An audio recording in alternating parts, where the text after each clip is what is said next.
هي المقيمه بطرابلس والنواحي ديالها. حنا كنتواجدوا بمدينه طوردين برا من اجل مساعده اخواننا المتضررين في فالنسيا من اسبان ومغاربه وجميع الجاليات.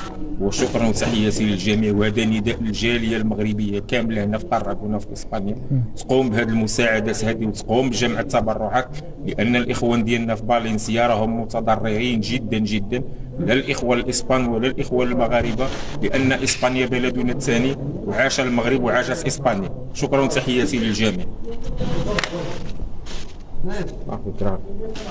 دير التصويره هنايا صافي نمشيو عند الدراري فهمتيني. Y bienvenido nosotros a vosotros y bienvenido a vosotros a nosotros. Nosotros aquí estamos con los valencianos que lo tienen muchos problemas grandes de donde duermer, de donde comer, de la cosa muy mala. Pero nosotros que estamos aquí, los españoles y los marroquíes están hermanos.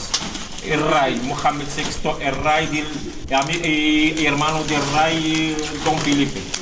Bueno, nosotros sí te puedes hablar o decir una palabra para la gente que están aquí para ayudar a los valencianos en este tragedia.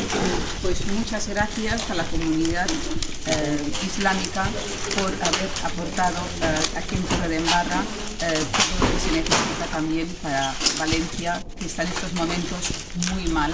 Muchas gracias y agradecido de todo corazón. Bueno, gracias. Gracias.